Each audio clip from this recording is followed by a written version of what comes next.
पवित्र यूकरिस्त पर आधारित इस वीडियो को हम 3 भागों में बांटेंगे।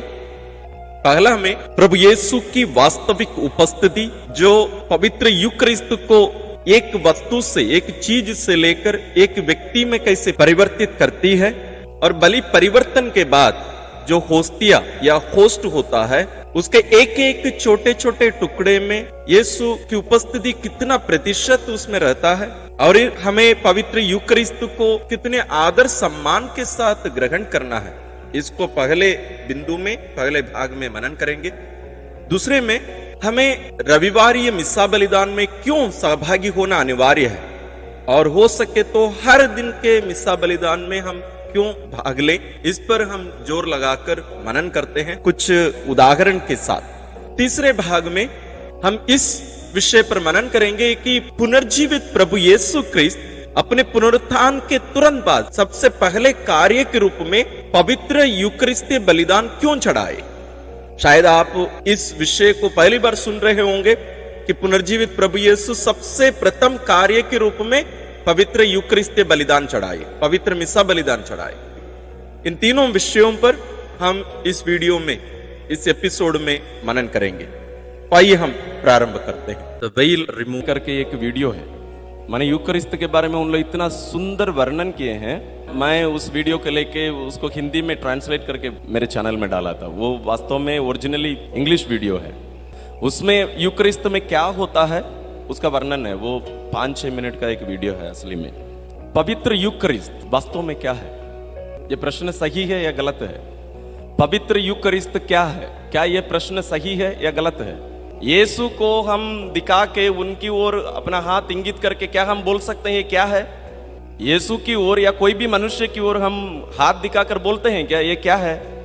नहीं, हम पूछते हैं ये कौन है।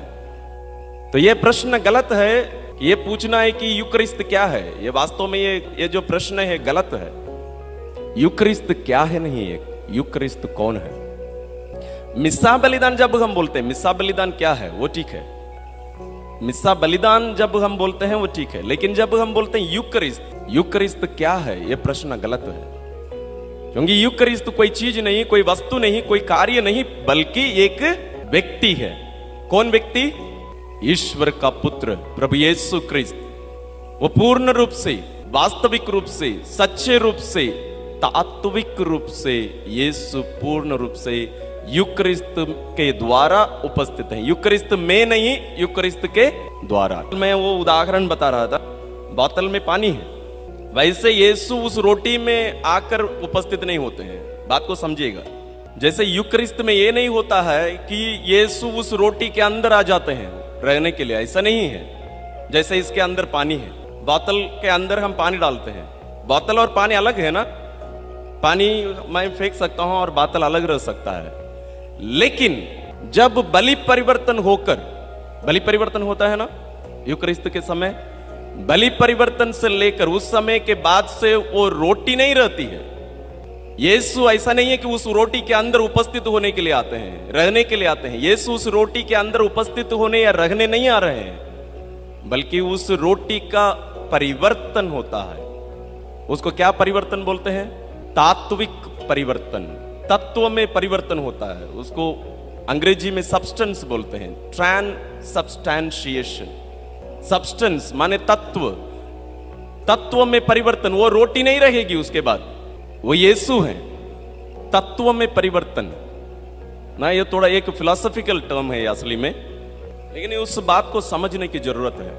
यीशु उस रोटी में उपस्थित होने नहीं आ रहे हैं, जीने नहीं आ रहे हैं, बल्कि वो रोटी ही यीशु है। दोनों में कोई भिन्नता नहीं। जैसे इस बोतल और बोतल के अंदर जो पानी है, दोनों में अलगाव है ना, दोनों अलग है। हम बता सकते हैं बोतल है, पानी है, बता सकते हैं ना। मैं इसको नीचे डाल दूंगा तो आप बता देंगे ये पानी है, पानी बाहर निकल रहा है। ये पानी और बोतल, बोतल कुछ कमी हो रहा है? नहीं, बोतल वैसा ही रहेगा। लेकिन रोटी और यीशु में कोई फर्क नहीं रहेगा उसके बाद। इसलिए बहुत ध्यान देने की जरूरत है।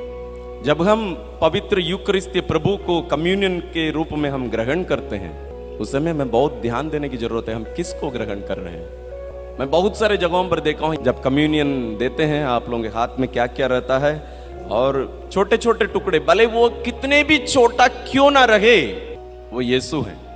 रोटी दिख रहा है, मैं एक छोटे से टुकड़े का भी टुकड़ा, अभी मिस्सा में इसका प्रयोग नहीं किए हैं, तो ये साधारण रोटी, मैं इसको खेल सकता हूँ, कुछ ये नहीं है, ठीक। जितना यीशु इस रोटी में, ये बड़ा रोटी है, इसमें जितना पूर्ण रूप से उपस्थित है, उतने ही पूर्ण रूप से इस छोटे से टुकड़े में भी उपस्थित है। इसमें बहुत सारे छोटे छोटे टुकड़े हो गए हैं। जितने 100% यीशु इस रोटी के रूप में उपस्थित हैं, उतने ही 100% इस छोटे छोटे टुकड़े के रूप में भी पूर्ण रूप से यीशु हैं। आप लोग कभी ध्यान दिए हैं, आप कम्युनियन हाथ में ग्रहण कर रहे हैं, कोई दाएं हाथ में ले रहे हैं, कोई बाएं हाथ में ले रहे हैं, कोई इस हाथ में लेके फिर उससे इधर से ले रहे हैं, कभी आप ध्यान दिए उस हाथ में छोटे छोटे टुकड़े रह जाते हैं? ध्यान दिए हैं? इसको क्या पाप बोल सकते हैं हम लोग? क्या ये आत्मा मारू पाप नहीं है? प्रभु को, यीशु जो हमारे जीवन में आना चाहते हैं, उस प्रभु को इतना अनादर के साथ उनको हम ट्रीट करते हैं। और उस प्रभु को लेके गए, हम लिए, उसके बाद हाथ में क्या है कुछ पता नहीं, गए जाके बैठ गए, वो कहाँ गया पता नहीं, उसी के ऊपर हम चल रहे हैं। तो चर्च में कितने सारे टुकड़े टुकड़े जगहों रूप में यीशु कहाँ कहाँ गिरे होंगे, उनके ऊपर हम चल रहे हैं, उसके ऊपर झाड़ू करेंगे उसके बाद। और ग्रहण करते समय भी हम कैसे ग्रहण करते हैं? आए, लिए, खाए, जैसे चॉकलेट खाए, हम चल दिए जगह पे जाके, हम थोड़ा सा आंख बंद किए, बस हो गया। उसके बाद गाना शुरू या बातचीत शुरू, या दिमाग और कहीं कहीं घूम रहा है। कितना अनादर है वो। इसलिए प्रारंभिक कलीसिया में ये सब अभी आया है, ये सब चीजें जो अनादर है ना, ये सब हाथ में लेना, उसको इधर से इधर लेना, हाथ में और भी क्या क्या टंग रहा है, उसी में क्या क्या है, उसी में इसको रख के। आप मुख्यमंत्री से एक अवार्ड प्राप्त करने जा रहे हैं, आपको एक अवार्ड दिया जा रहा है स्टेज में, वो कोई भी रहे, मुख्यमंत्री को छोड़िए, कोई भी रहे, आप कभी अपने हाथ में कुछ रख के जाएंगे उसको लेने के लिए? कभी जाते हैं? कभी गए हैं आप? स्कूल में भी हम पढ़े हैं, आप लोग कहीं ना कहीं अधिकारी हैं, कार्यरत हैं, कभी किसी से कुछ प्राप्त करने के लिए जाते समय अपने हाथ में कुछ रख के गए हैं आप कभी? लेकिन प्रभु यीशु को ग्रहण करने के लिए जब हम आते हैं, हमारे हाथ में क्या क्या रहता है, उसको वहां छोड़ के आने से चोरी हो जाएगी। ये सब बताता है कि हम प्रभु में, उन यूकरिस्तीय उपस्थिति में हम कितना विश्वास करते हैं। वास्तव में यूकरिस्तीय प्रभु को ग्रहण करने के लिए लोग घुटने टेक कर अपने जीभ में ग्रहण किया करते थे। घुटने टेक कर, खड़े होकर जीभ में नहीं लेते थे। पहले लोग एक फादर से आशीष लेने के लिए भी घुटने टेक कर आशीष लेते थे। आप ट्रेडिशनल कैथोलिक एरिया में जाइए, मान लीजिए उनको पता चल गया कि मैं फादर हूं, वो सीधा आके घुटने टेकेगा मेरे सामने और बोलेगा ब्लेस मी फादर, फादर मुझे आशीष दीजिए, घुटने टेकेगा वो। अभी ना सब साधारण हो गया, और हम जितना उसको महत्व देते हैं उतना ही उसका असर मेरे जीवन में पड़ेगा, क्योंकि मैं क्या विश्वास करके ले रहा हूं, ग्रहण कर रहा हूं। ये तो ऐसा ही है। तो यूकरिस्त के द्वारा यीशु की जो उपस्थिति है वो सच्ची उपस्थिति है, वास्तविक उपस्थिति है, पूर्ण उपस्थिति है और तात्विक रूप से उपस्थिति है। तात्विक रूप से यानी यीशु उस रोटी में नहीं, बल्कि वो रोटी यीशु में परिवर्तित कर दिया जाता है। उसके बाद वो साधारण रोटी नहीं रहेगी, इस बात को ध्यान में रखिएगा। और संपूर्ण प्रभु उपस्थित हैं पूर्ण रूप से। इसको लिखिए, यीशु पूर्ण रूप से उपस्थित हैं। इसका अर्थ क्या होता है, लिख के रखिएगा, इनको कभी नहीं भूलना है। मैं जो बोलता हूं लिखना है, इसको लिख के रखिए और याद करके रखिए।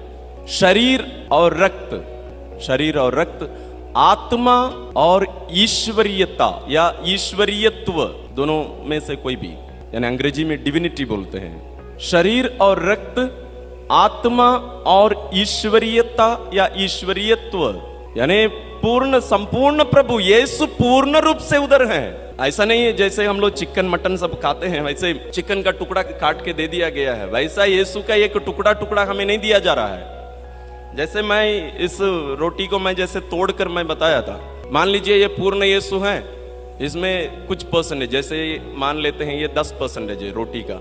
ऐसा नहीं है कि 10% इधर आ गया, 90% यहां रह गया, ऐसा नहीं है। वो 100%, वो जितने भी टुकड़े हो जाएं, इसको आप जितने भी टुकड़ा आप करना चाहते हैं आप करते जाइए, वो हर टुकड़े में पूर्ण रूप से 100% यीशु उपस्थित है। मतलब वो यीशु ही है। वो शब्दों को थोड़ा सा ध्यान में रखने की जरूरत है। ये थोड़ा सा मैं इंट्रो दे रहा था, यूक्रिस्त वास्तव में कौन है, उनके प्रति हमारा आदर सम्मान कितना होना चाहिए। अब हम आते हैं यूकरिस्तीय बलिदान में हमें सहभागी होना क्यों अनिवार्य है। कलीसिया कुछ नियम बनाई है ना, कलीसिया के आगे हैं, कितने हैं? 6। प्रथम क्या है? पहला इतवार और हुकुम पर्व के दिनों में पवित्र मिस्सा बलिदान में पवित्र बोलना अनिवार्य है। आप मिस्सा बलिदान बोलिए या यूकरिस्ती बलिदान बोलिए, उसके पहले पवित्र बोलना अनिवार्य है। पवित्र मिस्सा बलिदान में भाग लेना, ये पहला नियम है। क्यों ये पहला नियम है? हम जो प्रथम पहला जो मनन चिंतन हम कर रहे थे बपतिस्मा संस्कार के बारे में, उसमें हमने देखा कि पिता ईश्वर पवित्र आत्मा के द्वारा उनकी शक्ति सामर्थ्य से कलीसिया के माध्यम से हमें यीशु के साथ कलम करते हैं। और कलम करने के बाद ये जो डाली उस पौधे में कलम कर दी गई है, इस डाली को जीवन कहां से मिलता है? जिस पेड़ में उसका कलम लगाया गया है, कर दिया गया है। वो पाठ लीजिए, रोमी 11:17, क्योंकि वो शब्द बहुत महत्वपूर्ण है। यदि कुछ डालियां तोड़कर अलग कर दी गई हैं और आप जो जंगली जैतून हैं उनके जगह पर कलम लगाए गए हैं और जैतून के रस के भागीदार बने। ये जैतून का रस क्या होता है? जो उस पेड़ से उस डाली के अंदर जो रस, जो वास्तव में जीवन अंदर जाता है, यदि वो रस नहीं जाता उस डाली में, वो डाली का क्या हो जाएगा? मृत्यु हो जाएगा, वो मर जाएगी वो डाली बेचारी। ये जो जीवन रस है, हमें जो जीवन रस मिलता है, क्रिस्तीय जीवन, हम जो यीशु के शरीर में माने यीशु में कलम लगाए जाकर उनसे जुड़ गए हैं, हमें जो जीवन रस की जरूरत है, जो इस शरीर से इधर आना चाहिए, इस अंग में। मान लीजिए मैं इस उंगली हूं, छोटी सी उंगली हूं मैं, तो मुझ तक वो जीवन रस आना चाहिए। ये जो जीवन रस आता है, वो जीवन रस क्या है? प्रभु यीशु का शरीर और रक्त है, जो पवित्र यूकरिस्त के रूप में हम ग्रहण कर रहे हैं, वही है वो जीवन रस। इस जीवन रस को हम बारंबार लगातार समय अनुसार लेते नहीं रहेंगे तो उस डाली के समान हम मुरझा जाएंगे आध्यात्मिक रूप से, जिसमें जीवन रस नहीं जाता है। हम जो मनन कर रहे थे वो खाने के बारे में, जैसे मैं कह रहा था कि हम भोजन अभी भी किस में रखे हैं? थाली में ही रखे हैं। हम उसको ग्रहण करने के, उसको खाने के तरीका हमें पता नहीं है ना। ये सब चीजों को हमें सीखने की जरूरत है। तो वो है यीशु को हम पवित्र यूकरिस्त के रूप में जब हम ग्रहण कर रहे हैं, वो है वास्तव में वो जीवन रस। इसलिए यीशु ने कहा है, जो मेरा शरीर नहीं खाता और मेरा रक्त नहीं पीता, उसमें क्या नहीं है? उसमें जीवन नहीं है। संत लूकस रचित सुसमाचार अध्याय 24, ये थोड़ा सा मिस्सा बलिदान के बारे में। संत लूकस रचित सुसमाचार अध्याय 24 पद संख्या 13 से 35। संदर्भ मालूम है, कॉन्टेक्स्ट इस पाठ का? पुनर्जीवित यीशु जिस दिन वे पुनर्जीवित हुए, उसी दिन दो शिष्यों को दर्शन देते हैं जो यम्माउस जा रहे थे। उस रास्ते में उन लोग दोनों यीशु के बारे में चर्चा करते जाते हैं। यीशु के साथ क्या हुआ, अभी हमारा क्या होगा बोल के उन लोग यरूशलेम से यम्माउस, एक छोटा सा गांव है जहां उन लोग रहा करते थे, उस गांव उन लोग वापस जा रहे थे। तो उस रास्ते में यीशु उनके साथ हो लेते हैं। ये वास्तव में मिस्सा बलिदान है। मिस्सा बलिदान में 4 भाग होते हैं, इनमें से 2 मुख्य भाग हैं। एक है शब्द समारोह, दूसरा है यूकरिस्तीय समारोह, और 3 विधियां होती हैं। 2 समारोह होते हैं, शब्द समारोह और यूकरिस्तीय समारोह। 3 विधियां होती हैं। प्रारंभिक विधियां बोलते हैं। उस प्रारंभिक विधियों के अंतर्गत एक विधि होती है पाप क्षमा की विधि, जहां हम लोग पाप स्वीकार करते हैं ना, पाप स्वीकार की विधि वो होती है, एक विधि उसके अंतर्गत आती है। और हम प्रार्थना करें तक ये प्रारंभिक विधि के अंदर आता है। मिस्सा शुरू होकर प्रारंभिक माने हम प्रार्थना करें, पहली प्रार्थना जब बोलते हैं ना फादर जी, वहां तक ये क्या है? प्रारंभिक विधि है। वहां से जैसे पहला पाठ शुरू होता है, वहां से शब्द समारोह प्रारंभ होता है।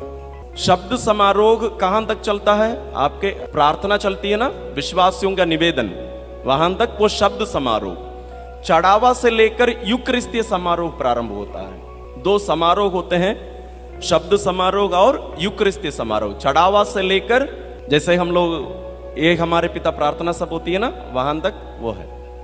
उसके बाद कम्युनियन शुरू होता है, कम्युनियन विधि वहां से शुरू होती है आगे की वो सब, और आखिरी में समापन विधि। ऐसे भाग है मिस्सा के।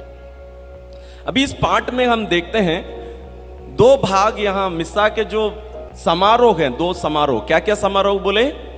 शब्द समारोह और यूकरिस्तीय समारोह। शब्द समारोह में रविवार के दिन कितने वचन लिए जाते हैं, हम ऐसे बोलते हैं।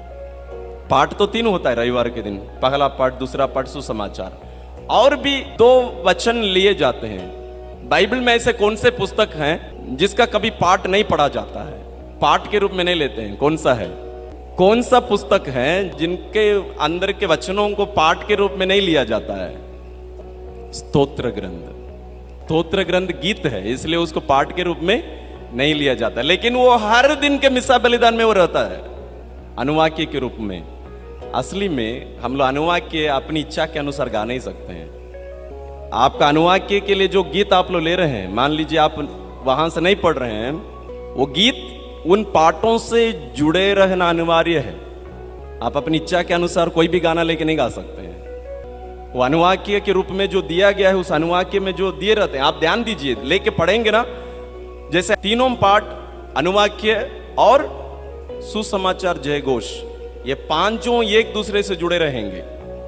और हालेलुया भी जय घोष हम जो गाते हैं, हम कोई भी गाना गाते हैं ना, गाने के लिए कहा जाता है, हम कोई भी गाना लेके गाते हैं हालेलुया के लिए नहीं गा सकते हैं आप। उस वचन में जो दिया गया है ना, उसकी घोषणा करना अनिवार्य है। आप हालेलुया कोई भी ट्यून में गाइए, लेकिन उसमें जो वचन है, जैसे हमारे कोई कोई गीत होते हैं, हम यीशु के संग एक दिन, उसको आप नहीं गा सकते हैं। वहां तक के हालेलुया आप गा सकते हैं, लेकिन इसके जगह पर जो वचन वहां दिया हुआ है ना, उसको आपको गाना पड़ेगा। वास्तव में मिस्सा में हम नहीं बदल सकते हैं बहुत सारी चीजें। हम लोग क्या है, हर चीज अपनी इच्छा के अनुसार बदलते जा रहे हैं, नहीं कर सकते हैं आप।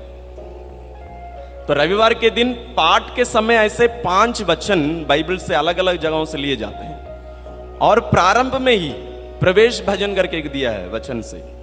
यानी मैं क्या कहना चाह रहा हूं, हम कैथोलिक लोगों को भी पता नहीं है कि हम मिसा बलिदान में पूरे बाइबल के कितने सारे वचन हम लेते हैं, जबकि हमारे प्रोटेस्टेंट भाई बहन हमारे ऊपर उंगली उठाते हैं। ये कैथोलिक लोग है ना, बाइबल पढ़ते नहीं है, इन लोग वचन का प्रयोग करते ही नहीं है। जबकि आप मिसा बलिदान के मिसा ग्रंथ लेके आइए, आप उसको पलटिए। आप लोग जितने जानकार हैं बाइबल के, आप हर पन्ना पलटिए, वहां शायद ही एक पन्ना होगा जहां एक भी वचन ना हो, बाइबल का एक भी वचन ना हो, शायद ही एक पन्ना आपको मिलेगा।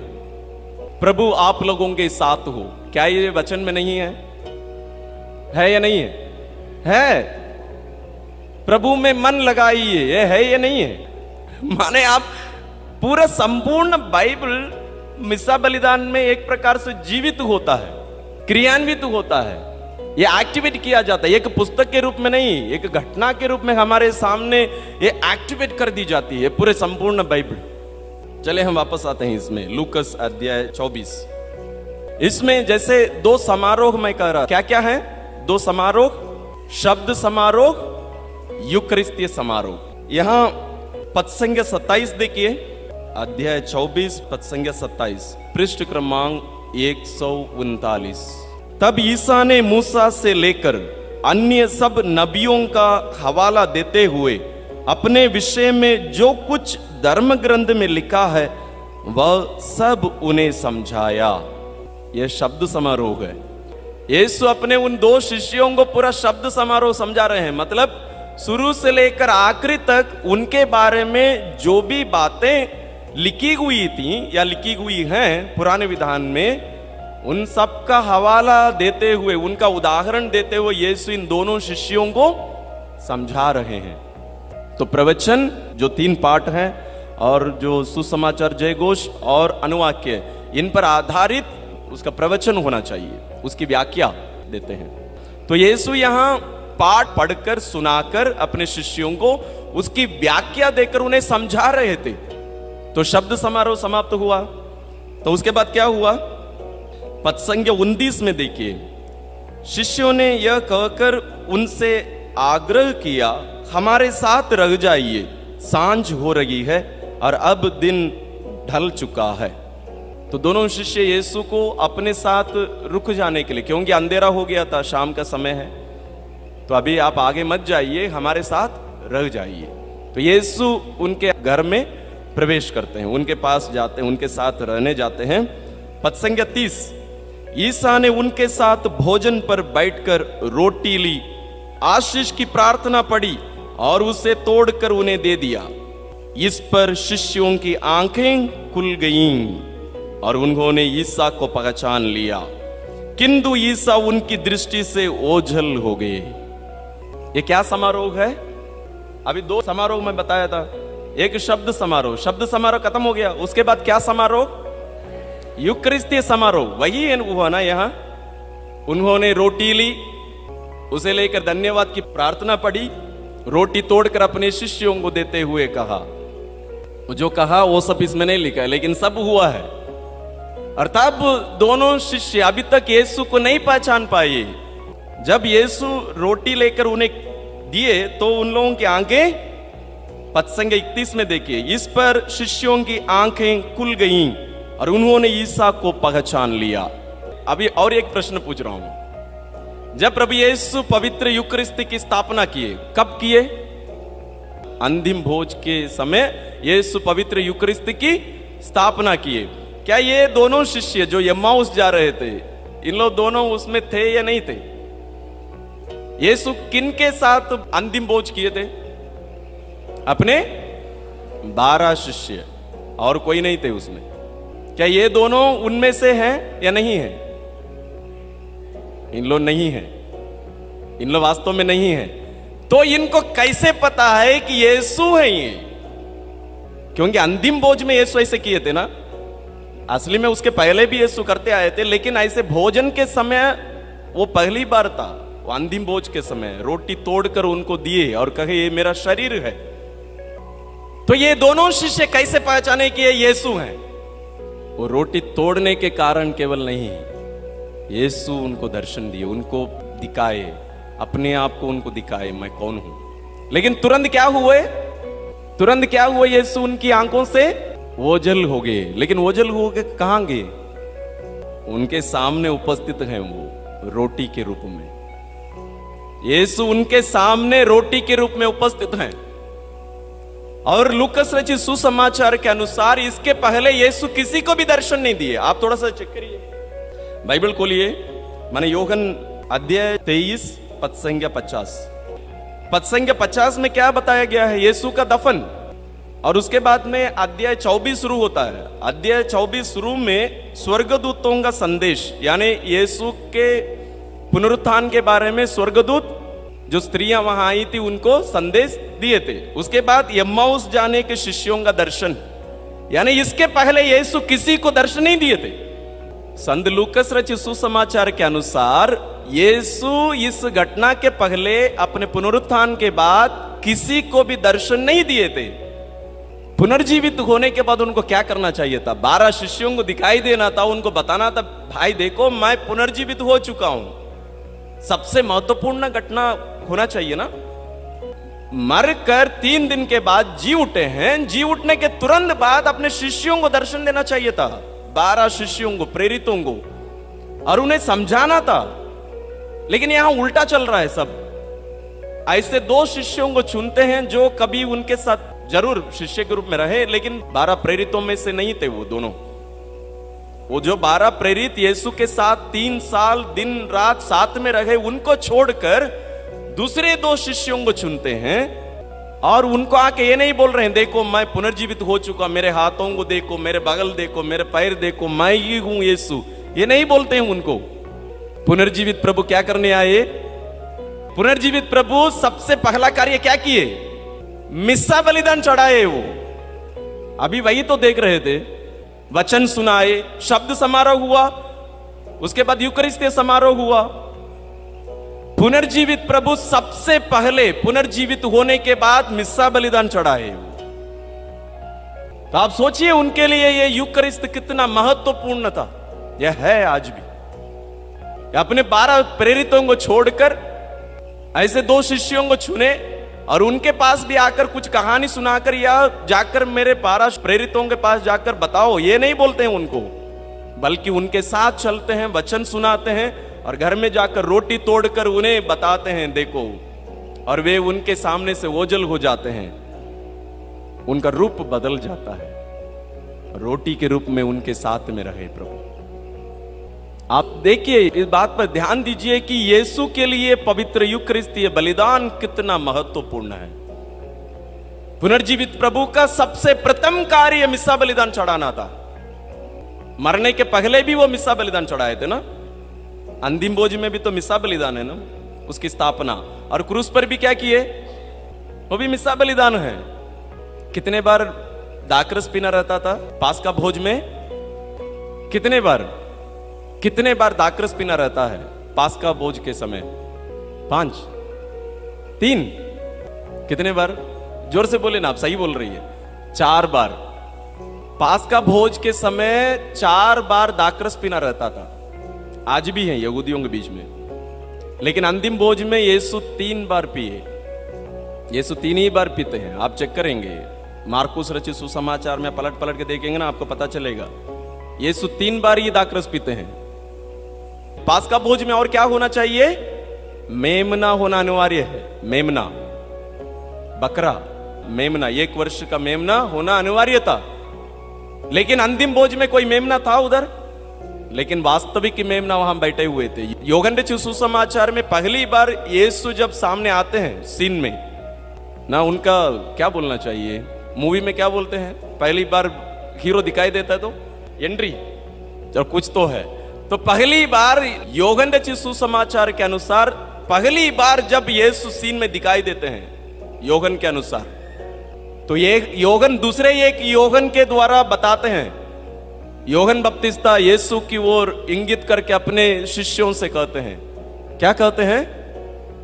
यूहन्ना रचित सुसमाचार खोलिए, अध्याय 1 पद संख्या 29।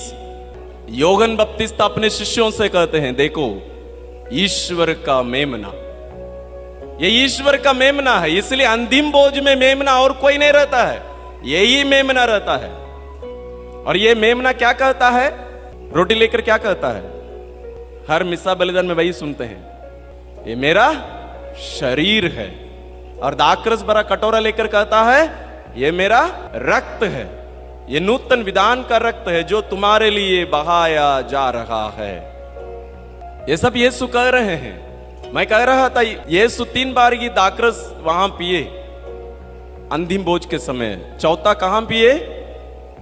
क्रूस पे। तो अंतिम भोज वहां समाप्त नहीं हुआ, वो समाप्त होता है वहां क्रूस पे। और उसको दाखरस चखने के बाद ही यीशु क्या कहते हैं? सब समाप्त हो गया, इट्स फिनिश्ड। तो मिस्सा बलिदान या अंतिम भोज हम जो बोलते हैं और क्रूस बलिदान 2 अलग अलग घटना नहीं है।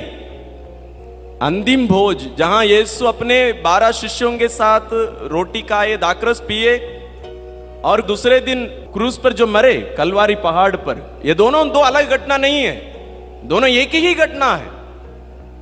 वो एक ही घटना है, दोनों को हम अलग नहीं कर सकते। नहीं तो वो पास्का भोज नहीं कहलाएगा, क्योंकि आपको पास्का भोज में 4 बार दाखरस पीना रहता है। तो चौथा बार कहां पीते हैं?